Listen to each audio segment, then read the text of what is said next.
Salam Bapak Ibu yang saya kasih di dalam Tuhan. Saya di tempat ini ingin menyampaikan hal-hal berkenaan dengan apa itu psikologi tingkat dasar. Saya ingin menyampaikan, memaparkan satu gambaran psikologi tingkat dasar, apa yang didapatkan, value maupun mungkin hal-hal yang menarik lainnya. Jadi yang pertama adalah bagaimana gambaran psikologi tingkat dasar. Psikologi tingkat dasar merupakan sebuah pelatihan yang membuka mata perlunya pemulihan bagi anggota tubuh Kristus. Kita melewati pengalaman masa lalu yang tidak baik, ada hal-hal yang mungkin membekas dalam diri kita, sehingga kita perlu mengalami pemulihan. Kenapa? Salah satu contohnya, kita hidup di dalam sebagai orang percaya, tetapi kehidupan kita belum menunjukkan pribadi orang yang percaya, yang punya rasa syukur, yang menikmati kehidupan yang diberikan Tuhan. Nah, kita perlu mengalami pemulihan dari pengalaman yang menyakitkan. Hal yang kedua adalah bahwa pelatihan ini membekali untuk pelayanan kita. Ya, ketika kita melakukan pelayanan pemulihan dalam pengamatan terhadap pertumbuhan, maka perlunya kita sebuah metode untuk menggali akar masalah dan metode doa yang spesifik. Kenapa? Dalam beberapa hal kita mungkin datang menolong orang mendoakan, tetapi pelayanan kami lebih mengedepankan apa akar masalah dari permasalahan orang tersebut. Jadi bukan main tebang di atas, tetapi tidak menyelesaikan ke dalam akar masalahnya. Karena beberapa situasi orang merasa cukup didoakan, tetapi berapa banyak kita melihat, saya sudah didoakan Pak, kok kenapa saya mengalami masalah lagi, kenapa saya kembali ke area itu lagi. Mungkin kita lupa, kita tidak menggali akar masalahnya.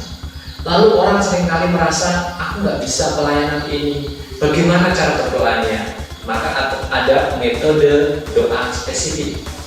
Ya, ketika kita mendoakan orang yang mengalami luka batin, ya kita mendoakan dengan metode luka. Kita mendoakan orang yang mengalami problem dengan orang tuanya, ada pola, ya kita mendoakan dengan metode pemutusan pola. Hal ketiga dari gambaran psikologi healing adalah membagikan nilai-nilai pemulihan dan pertumbuhan yang maksimal. Ketika kita tahu ada bagian-bagian dalam kehidupan kita yang belum maksimal, maka kita perlu membagikan nilai-nilai ini. Bagaimana kita menjadi pribadi yang bertumbuh, sebagai seorang ayah yang bertumbuh memahami keunikan anaknya, sebagai seorang suami bertumbuh memahami hal-hal yang menjadi keistimewaan istrinya, ataupun memahami kelemahan istrinya. Jadi ketika ada problem di dalam keluarga, di dalam pelayanan, kita bisa mengenali nilai-nilai ini, sehingga kita semua menjadi pribadi-pribadi yang mengalami pemulihan dan menjadi pribadi yang mendorong orang untuk bertumbuh secara maksimal. Harapan kami, para peserta mengerti kebutuhan dan sekaligus dapat memahami kebutuhan orang lain.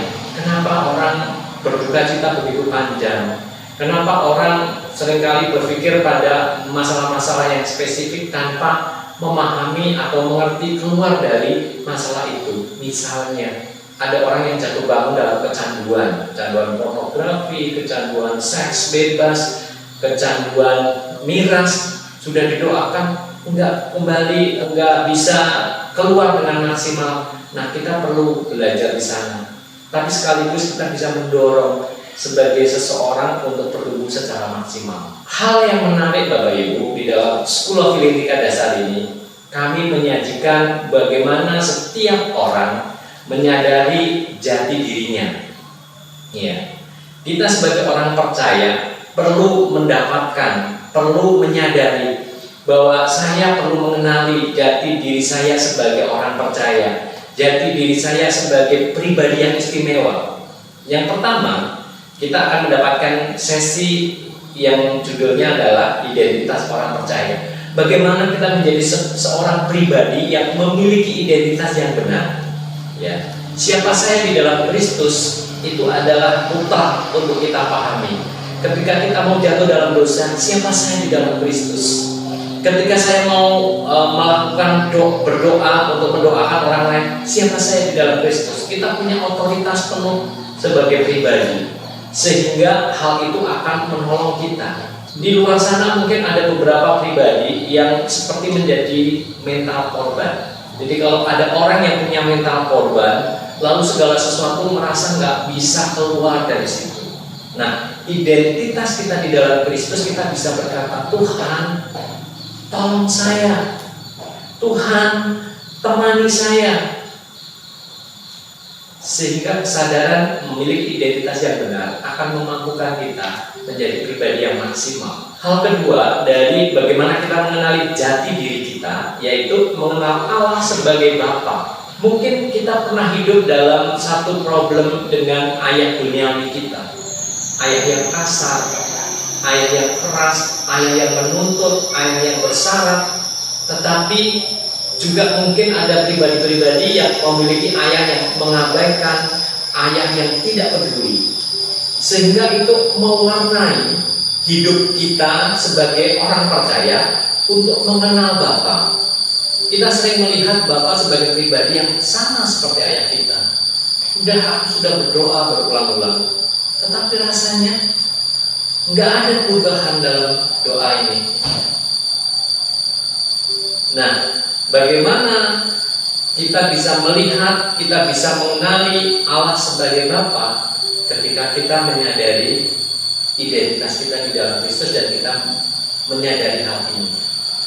Hal ketiga, bagaimana kita memiliki jati diri yang benar adalah ketika kita perlu bertobat dari mekanisme yang tidak tulus.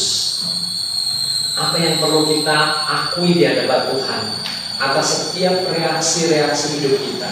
Ketika mengalami ancaman, ketika kita mengalami satu situasi yang tidak baik-baik saja, tidak, Tuhan, saya mau berhenti dari setiap reaksi-reaksi yang salah. Salah satu studi kasus, ada konflik di dalam rumah, lalu setiap kejadian itu memilih untuk pergi meninggalkan rumah dan berpikir adalah semua akan baik-baik saja. Jadi setiap ada hal yang mengancam, maka orang itu harus pergi dari situasi itu.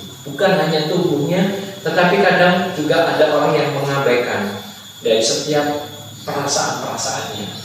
Ini satu mekanisme yang salah. Jadi diri yang keempat ada pada sesi melepaskan kepahitan dan pengampunan. Mungkin kita nggak menyadari seberapa banyak kepahitan yang telah kita biarkan merusak hidup kita, sehingga begitu sulitnya kita mengampuni. Ada seorang yang datang pada saya dan berkata, Pak, untuk hal ini saya nggak mau mengampuni. Terlalu pahit, Pak, saya nggak mengampuni. Kenapa? Kalau saya mengampuni, enak sekali si pelaku itu. Pak, saya nggak mau mengampuni. Kenapa? Kalau saya mengampuni, maka saya nggak mungkin akan lakukan pekerjaan ini lagi. Karena saya lakukan ini hanya untuk ingin membuktikan diri. Dan saya bertanya, apa Anda tidak lelah menyimpan kepahitan-kepahitan ini dan memilih jalan seperti yang Allah firmankan? Ampuni dia. Dan kita belajar bersama-sama. Kita perlu mengenali jati diri kita yang seringkali menjadi pribadi yang membiarkan kepahitan itu menggerogoti kita. Mari kita melihat bahwa sesi ini akan sangat memberkati Bapak Ibu. Bahkan para peserta yang mungkin sedang ada dalam problem hal ini, susah sekali mengampuni. Dan mengenal jati diri yang terakhir adalah bertobat dari penghakiman. Ada beberapa orang yang sulit mengampuni di bagian sebelumnya, karena salah satunya adalah masih menyimpan penghakimannya. Ada satu statement yang pernah saya dengar, kalau saya mengampuni, orang itu tetap galak, orang itu tetap kasar kok. Nah, kita lupa bahwa setelah mengampuni kita perlu melepaskan penghakiman kita. Kita perlu melepaskan belenggu penghakiman yang membuat kita menjadi tidak bertumbuh, mencurigai orang lain, menghakimi pribadi kita, pribadi yang lemah, pribadi yang tidak berdaya, pribadi yang tidak mampu melakukan sesuatu, pribadi yang gagal, lalu menghakimi orang lain tidak bisa dipercaya, orang lain hanya menangnya sendiri, orang lain tidak baik, orang lain rasis dan lain-lain. Itulah 5 sesi bagaimana kita mengenal jati diri kita. Lalu yang berikutnya, setelah kita mengenal jati diri, maka kita perlu menyadari peran diri kita.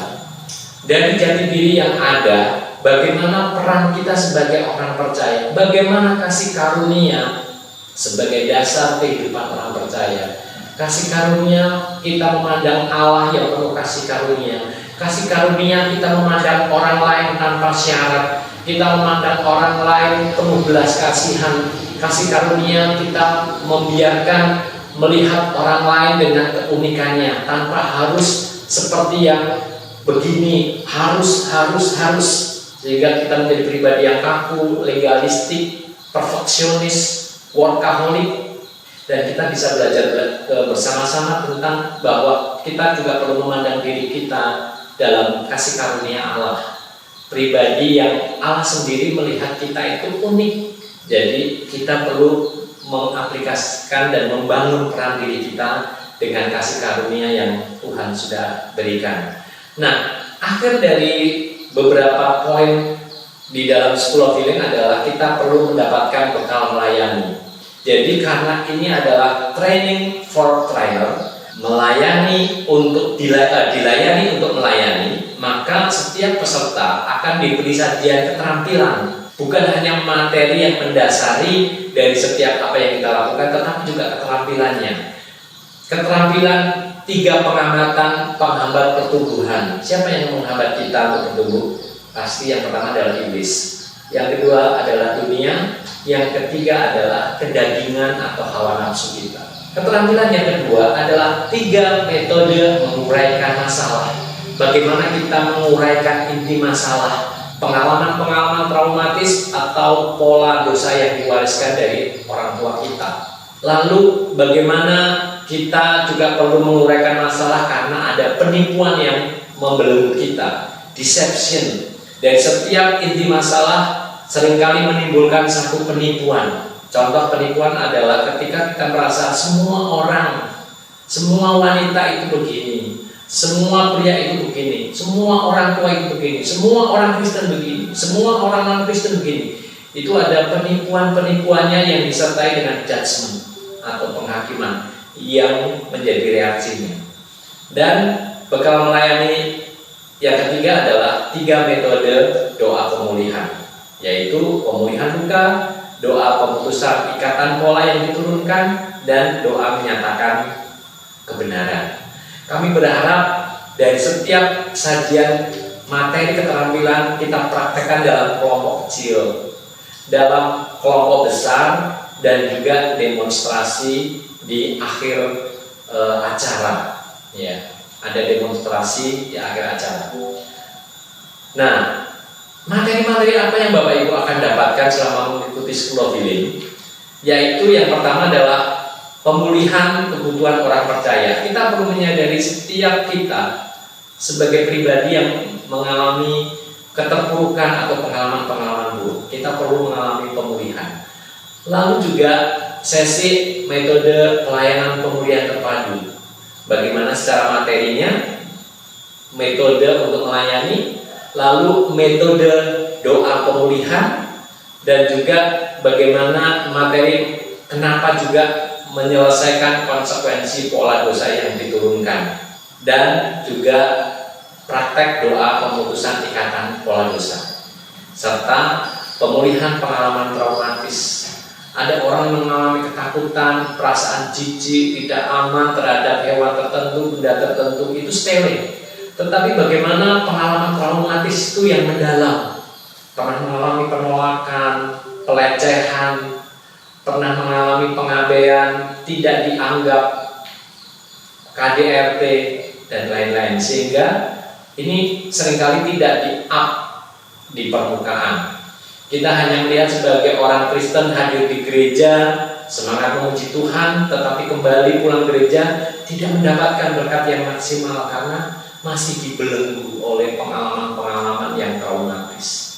Kesimpulan akhirnya, kami selalu berharap memang bahwa setiap kita memenuhi panggilan sebagai orang percaya. Apa panggilan itu? Adalah kita menjadi saksi Kristus. Panggilan yang kedua, kita menjadi pribadi yang bertumbuh dalam kedewasaan menuju keserupaan dengan Kristus.